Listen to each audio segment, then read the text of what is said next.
Кой съм аз? Задавайте си този въпрос, нали? Лесно е да се досетите, че съм човек, но въпреки това кой съм аз? Любопитството е пътеводител на човечеството. Никой не се замисля колко важен е отговора и дали изобщо има нужда от такъв. По-правилният въпрос, който трябва да си зададете е: имам ли нужда да знам кой е човекът за този глас? Аз съм никой. Просто глас.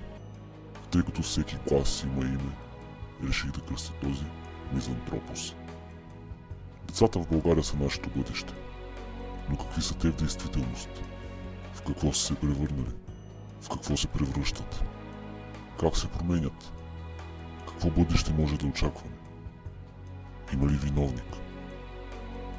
Истината е, че вече почти не съществуват истински деца. Там отвън улиците може да видим имитатори, последователи, поддръжници, комплексари, малолетни и непълнолетни деца, харесващи алкохол и секс, малолетни, непълнолетни и дори пълнолетни деца, живеещи в измислени субкултурни светове, метали, имовци, пънкари, скинове, скинари, деца, мислещи себе си за гангсти, биячи и какво ли още не. Всичко друго, но не и истински деца.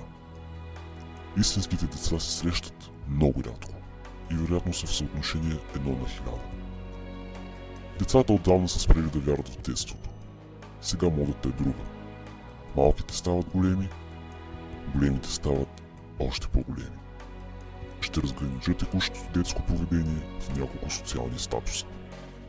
Първият ще го нарека синдром на алкохола. Децата обожават да пият алкохол. Почти без значение от възрастта и реалното им желание да го правят, 96% от децата след 12-13 годишна възраст започват да употребяват алкохол в различни количества. Те никога не пият сами, защото когато са сами, няма пред кой да се показва, що за лекета са в действителност. Всъщност в тяхната представа това е изкачване по стълбичката на иерархията в социалното общество на техните приятели. По принцип децата пият, за да се докажат пред останалата част от групичката на приятели, която са гледали в някой западен и типично колежански филм. Пият, защото си мислят, че това ги прави готини, яки и големи. Пият, защото обичат да бъдат център на внимание и защото нямат самочувствието и реалния капацитет да бъдат пълноценни хора, без да употребяват боклуци. Пият, защото да пиеш е готино и супер мъжествено. Така те се превръщат в мъже. Правят се на големи тежкари, удрят по още една чашка, за да докажат на останалите колко много издържат, без да ги хвали. Пият, за да се доказват пред момичетата, защото им липсват първите 7 години с мама и тате, когато е трябвало да си говорят за тези неща. Обичат да пият най-вече в дискотеките, защото там е забавно, а има доста голяма аудитория от хора, което е допълнителен плюс към болното его на жалките дечица. Там ще могат да се наливат пред много хора и ще се опитат да докажат на останалите колко добри пиячи са всъщност, за да може естествено да се забележат и от момичетата, които пък от своя страна също пият, за да изглеждат големи какички. Пак да повторим, защото е готино да се наливаш с алкохол.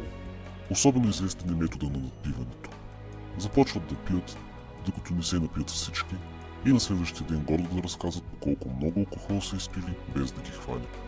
Голяма тръпка е да се напиват и в училище, защото така показва, че са още по-големи мъже и че не им пука от нищо. Това е един от начините да бъдеш тарикат и да изглеждаш голям и нормален пред останалите.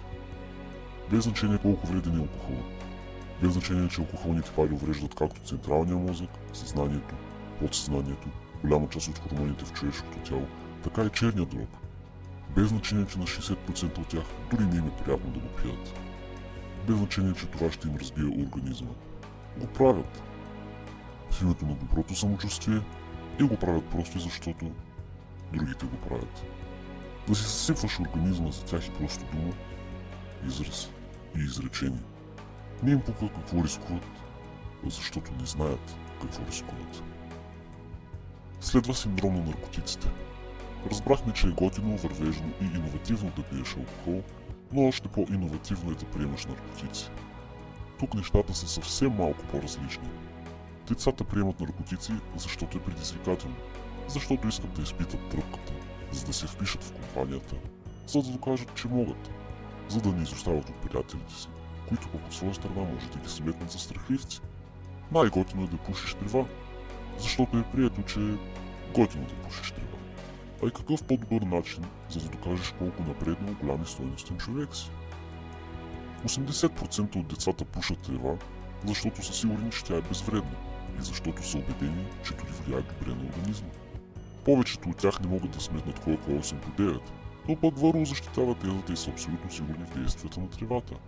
Знаят, че не предизвиква престрастяване, знаят, че им пречиства белите дробове, знаят, че ги кара да се отпускат, но има няколко неща, които пропускат за нея.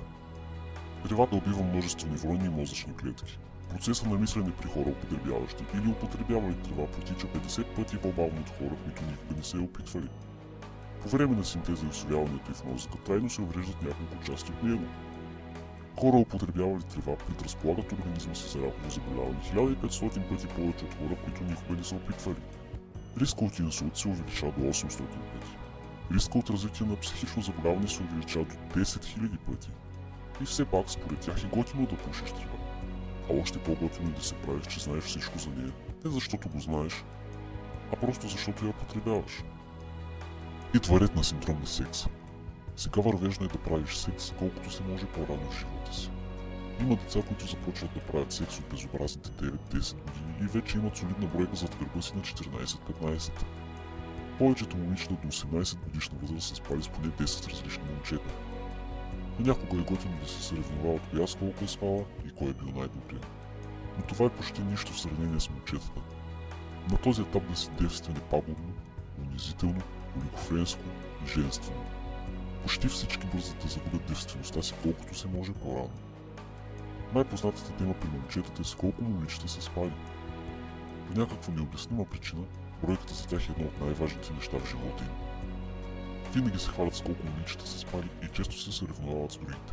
Дори понякога се хващат на бас, като се избират момиче, което ще бъде мишената, а победител е този, който пръв спи с нея. Колкото по-голяма е бройката, толкова по-големи мъже са. На практика бройката е мерителна единица за мъжественост. Момичетата от своя страна търсят по-големи мъже, защото по някаква причина смятат, че са по-опитни от останалите във всичко. Избират ги, защото искат да ги защитават. Явно нещо, което не могат да получат вкъщи. Доста са и случаите, в които 13-14 годишни деца заплеменяват, а някак си не е прието деца да раждат деца. Губи се целият кръговрат и абсолютно цялата етика на човечеството. Когато все още съществуваше сайтът Сподели.info, ставахме свидетели на какви ли не абсурди. От педофилски предложения, през гейове търсещи половинка или оргия, до 12 годишни момиченца търсещи нещо повече от игра с кукли в мащабен вариант. Това са децата днес. Това е модата. Искам да обърна внимание и на кодекса за абитюренството. Така го нареках, защото никой не го нарушава. Някъде незнайно къде е записано, че всички момчета абитюренти трябва да бъдат с костюми, а всички момичета абитюрентки с бални рокли. Все още не съм намерил къде го пише това нещо и защо се спазва толкова върно, но пък ми прави впечатление, че почти никой не го нарушава. Това е по-спазвано дори от 10-те Божи заповеди. По закон се вика с всички сили, броейки от 1 до 12, с което децата доказват, че са завършили, което би трябвало да е очевидно и елементарно, имайки предвид къде се намират. Дали има смисъл в това и дали изобщо е нужно да се прави, е под въпрос. Без значение колко нелепо и абсурдно изглежда някой от абитюрентите в костюм, абсолютно никога не нарушава закона. Още едно нещо, което доказва колко наивен е българския народ. Не го правят, защото се чувстват удобно в дрехите си, правят го просто, защото другите го правят. Много от децата живеят в свой собствен и измислен свят до такава степен, че понякога забравят да излезнат от него. Депресират се, искат да се самоубиват, защото се чувстват малоценни и отритнати. Преминават през тежки периоди и дори някои от тях губят живота си. Но за всичко това трябва да има някакъв виновник. Не може всички тези неща да се случват случайно, защото случайностите не съществуват. Единственият виновник за всичко това е само един – родителите. Друг виновник не съществува и никога не е съществувал. Няма абсолютно никакво значение кой с какви хора се събира, какво му говорите, в какво го карат да вярва, ако има изградена личност. Няма никакво значение кой се опитва да го манипулира, ако може да казва «Аз». Родителите са хората, които изграждат личността на децата и те са единствените виновници за текущото им състояние. Както някога е казал един велик човек, грешките на докторите са под земята, грешките на архитектите са над земята, А грешките на родителите са в децата. Деца, замислете се какви сте, какви искате да бъдете и какви може да бъдете. Защото никак не е трудно да бъдеш един по-добър човек. Родители, отглеждайте и възпитавайте децата си правилно, за да може един ден да стоите с високо вдигната глава, горди от това, което сте постигнали, а не с ниско наведена глава в близкото районно управление. Вие избирате в какво да превърнете децата си, но не забравяйте да го направите, докато децата са все още като пластилин. Когато пластилинът се превърне в камък, ще е твърде късно. Следващия клип ще отговори на 5 избрани ваши въпроса без значение от тематиката, които може да задавате в коментарите. Там също може да напишете каква искате да бъде следващата тема, по която да говоря. Мизантропос.